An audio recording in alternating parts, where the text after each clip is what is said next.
All right, hello. So, welcome to HRM 220 Cost Control Food and Beverage. For those of you who are in the hospitality program and are not planning a life in food, I apologize. This is a state requirement. However, even though you may not have a life in food, you might not work at a restaurant, even when you work at hotels or food or sports venues or wherever, there's likely to be a food and beverage element, right? So those of you who are strive to one day be the general manager of a hotel, cost control for your food and beverage department is going to be your problem. It is your problem. All right. So this is important stuff to learn, even if you don't think that you're going to open a restaurant. All right. So why is it important to look at cost control? So let's look at this. Why is it important to look at cost control? All right. Cost control is very important. When we're operating any kind of food and beverage operation, whether it's within a hotel operation or whatever, we operate on the very razor's edge between success and failure, between profit and loss. Okay. The margins, that means the money that we make for everything that we sell, is very, very tight when it comes to food and beverage, especially restaurants. Okay. So whatever we can do to save that money, is very important. Okay. So the purpose of business is not to be nice and so we can all have a collective kumbaya and a group hug in the world. The purpose of business is to make a profit. Okay. It's nothing to be embarrassed about. There's nothing to be ashamed about making a profit. Okay. Making a profit is good. If you do it the right way and you do it in a fair way, there's nothing evil about making a profit. Okay. So what is a profit? Okay. A profit is revenue. What is profit? Revenue versus profit. So is profit the money that we take in? So we have a busy weekend, we take in $10,000. Is that our profit? Woohoo, we just made $10,000. No, of course not. That's not our profit. That's our revenue. Our revenue is the money that we take in. Okay. Now it might look like a lot of money, but we have to compare it to our cost, what we spend to get there.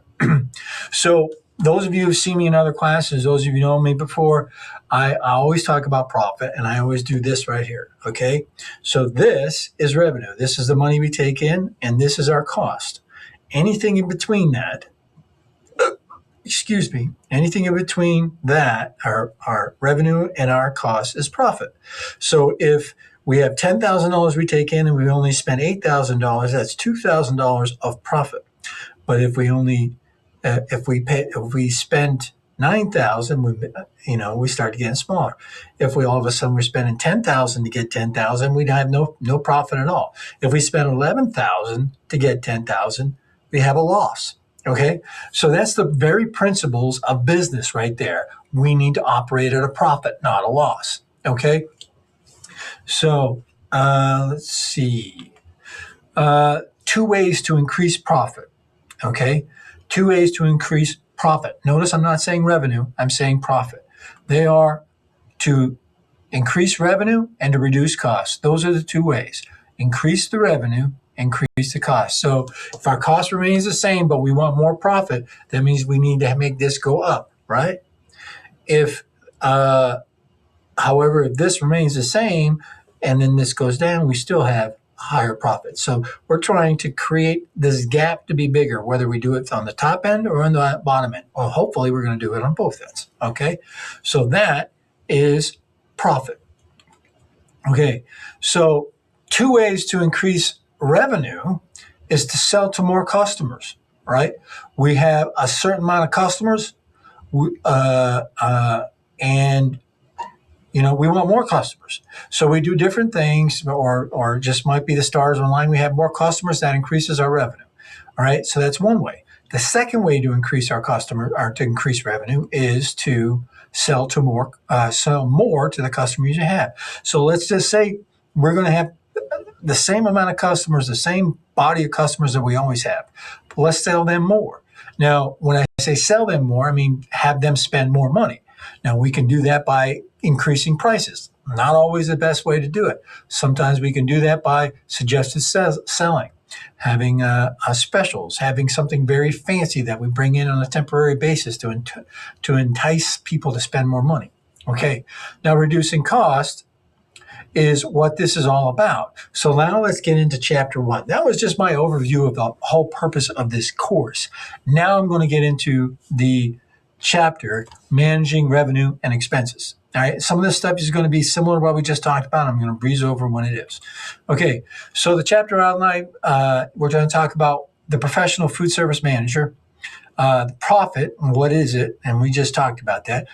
Getting started, understanding the income and loss statement, or the income statement, otherwise known as the profit and loss statement, and understanding a budget. All right, so those are the things we're going to talk about. So to begin with, the professional food service manager.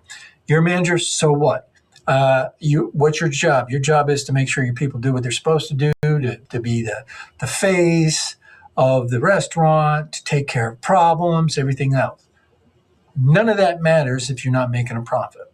All right, so your primary job is to make sure that the money that the operation spends is being put to the best use it can be. Okay? So, and that's not just in penny pinching and stuff like that. A lot of times people think of cost control is nothing but being stingy, getting the best deal, which is part of it, right? But there's so much involved in cost control. Leadership is cost control. All right.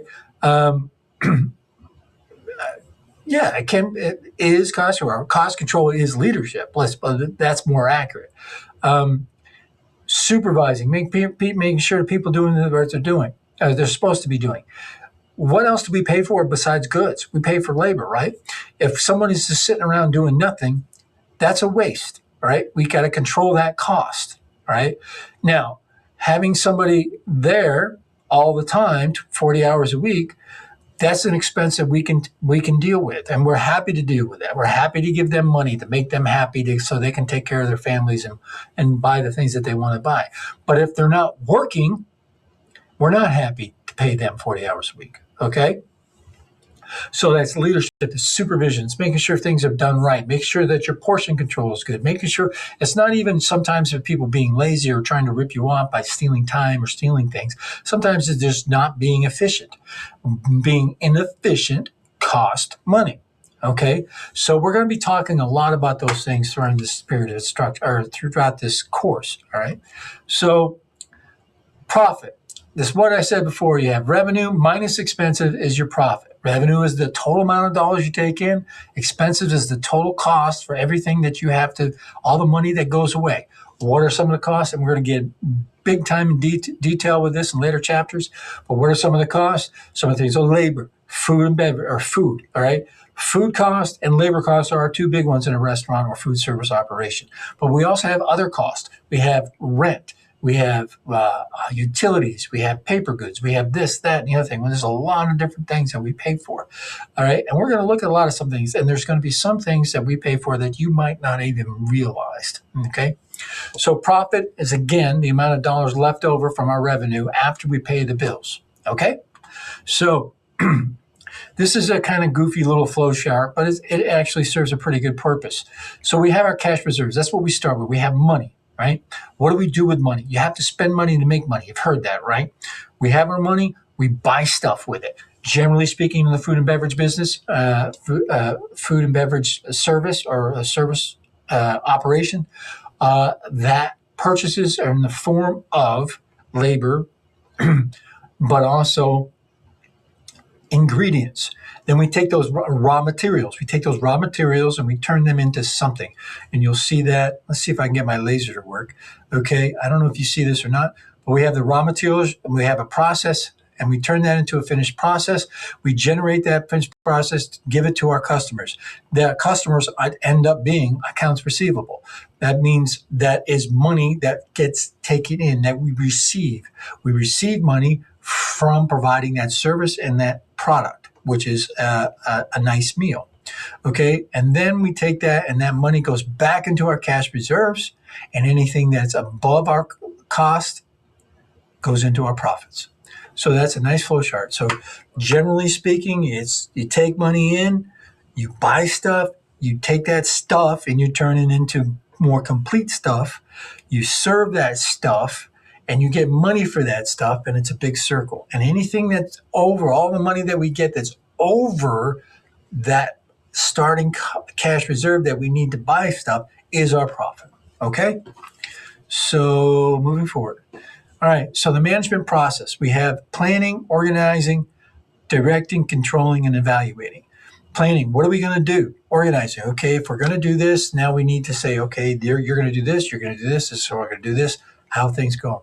Then we start to do it, then we direct, okay, no, you need to move a little bit to the left, a little bit to the right, figuratively. All right, controlling is just making sure that things are going the way they're supposed to be going. You're making adjustments, evaluating, how can we make this better? And it's a big circle. Okay, so moving forward, getting started, the ideal expense. This is a very important term. Ideal expense is the management's view of the correct or appropriate amount of money that we should spend. So basically what they're saying is there is such a thing as an ideal expense. The ideal expense is this. To make this, we should only spend this. Okay, that's ideal expense. Generally speaking, that's not just pulled out of thin air. That is taking the amount of money that things cost and dividing it by the amount of each piece that we need and adding that all the different pieces together, and that's our ideal expense. Okay, desired profit is defined as the profit a business owner wants to achieve at the level of revenue. So we have revenue minus desired profit equals ideal expense. Okay, so that's a quick little formula. And now we're going to move on to, let's see, 4 major food service expense categories. These are important. You're going to hear these through the rest of the semester. We have food costs, beverage costs, labor costs, and other expenses. Now, these are not as intuitive as you might think. Food cost, okay, so is food cost and beverage costs are the ones that are confusing. All right. Then we know what labor cost is. We're not going to confuse labor with food cost. Right. If we're paying somebody's wage, then we're not going to say, well, that's a food cost.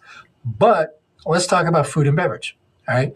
If we have a shipment of stuff that comes in from a supplier, and in there we have Coke, we have Pepsi, we have beer, and we have wine. What's food? Is there food and beverage, or is this food? Or is it just beverage, rather? Well, there's both. The Coke and the Pepsi could be food, all right? So basically, beverage cost, how to clear this up. Beverage cost is what we sell at the bar, and food cost is what we sell on the menu as far as food, all right? So your soda pop and your things that you sell with, serve as drinks with the food, that comes under food cost. Beverage cost is your alcoholic beverages, not just your alcoholic beverages, because the bar will also have food or soda or whatever there as well, right? For mixers, right? You also have like your peanuts and stuff like that from the bar. So not every operation does it this way. Some does just food is food and beverage is beverage, or some combine the two and it's all food. However, usually at a bar or a food operation that has a large bar, those are 2 different accounts, so you want to separate those. So basically, whatever they use at the bar is the beverage cost. Whatever they use in the restaurant is the food cost. That was a really long, convoluted way to say all that, and I apologize. But there's that. All right, so labor costs, of course, we have 2 types of labor costs. We'll go into that later. But labor cost is basically what we pay our employees, and other expenses, everything else. All right. So I have to stop this video right now, and we'll have a part 2 here in a moment. All right. So stay tuned for that.